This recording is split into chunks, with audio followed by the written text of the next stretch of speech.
जो माताएं भोजन करती हो तो ना करें। दूसरा, स्त्री सहवास नहीं करना चाहिए। तीसरा, निद्रा, सोना नहीं चाहिए। हमें निद्रा को नहीं अपनाना चाहिए कि भगवान जा रहे और हम लेट जाएं। लेटना ही नहीं चाहिए, चाहे बैठ जाएं। बीमार व्यक्ति को भी संध्या के समय सोना वर्जित है।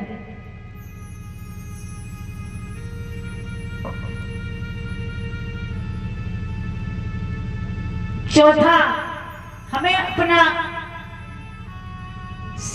केस के, कोई केस उछता है, कोई कपड़े धोता है, संध्या के समय हमें 4 काम वर्जित हैं। किंतु हे सुंदरी, इस दारुण समय में आई हो, इसलिए तेरे पुत्र भी महाभयंकर होंगे। अगर संध्या के समय सहवास से अगर कोई संतान हो भी जाए तो वो महा क्रोधी राक्षस यानी रावण की तरह होगी। इसलिए हमें ये 4 कामों का ध्यान रखना चाहिए। जब कैकसी ने ऋषि से कहा तो विश्वामुनि ने कहा, अगर इस समय की संतान हो ही गई तो महाभयंकर हो गई, राक्षस होंगे। उसने कहा, हे मुनि श्रेष्ठ, क्या आपके द्वारा भी ऐसे पुत्र होने चाहिए? तब मुनीश्वर ने कहा, इससे कोई नक्षत्र, कोई ग्रह की कोई बात नहीं है। अगर पुत्र होंगे भी तो 2 पुत्र होंगे और महाभयंकर होंगे,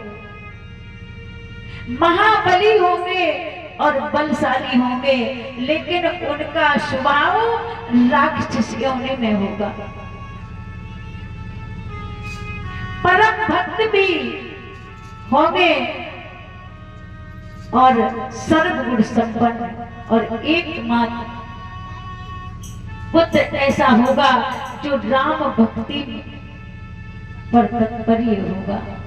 मुनीश्वर का ऐसा कहने पर उसने यथा समय 10 सिर और 20 भुजाओं वाले अति भयंकर रावण को जन्म दिया। उस राक्षस के जन्म लेते ही पृथ्वी डगने लगी।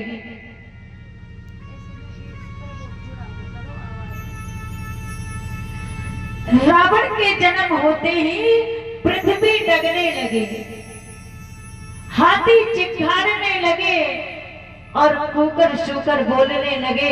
इतने भयावह शब्द होने लगे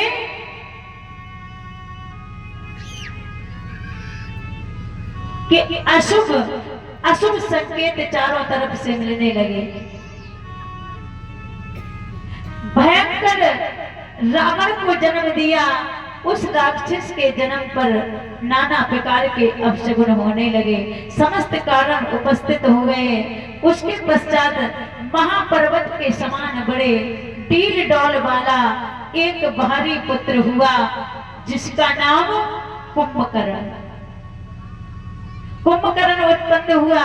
फिर रावण की बहन शूर्पणखा का जन्म हुआ और उसके पीछे अति शांत स्वभाव वाला एक पुत्र विभीषण उत्पन्न हुआ। पूर्व जन्म में प्रताप भानु का मंत्री था जो विभीषण था।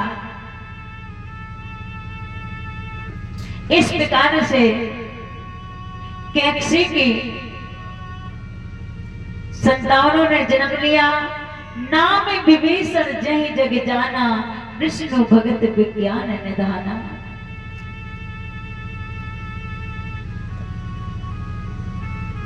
तीनों भाइयों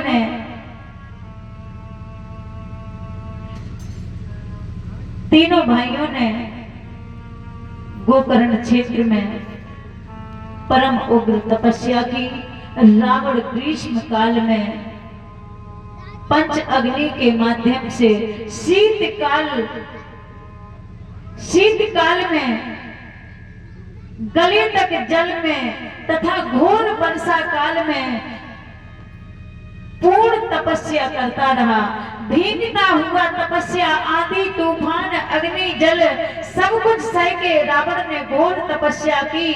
घोर तपस्या के बाद 10,000 वर्ष तक बीत गए।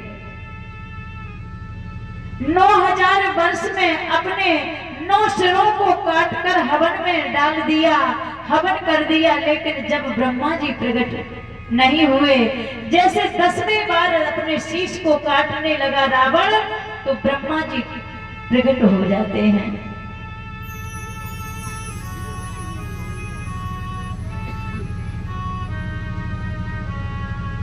दसवां सिर काटने के लिए जैसे ही तलवार उठाई, ब्रह्मा जी सन्मुख प्रकट होकर कहने लगे, हे रावण, तुम अपना मनोरथ प्रकट करो। रावण बोला, हे विधाता,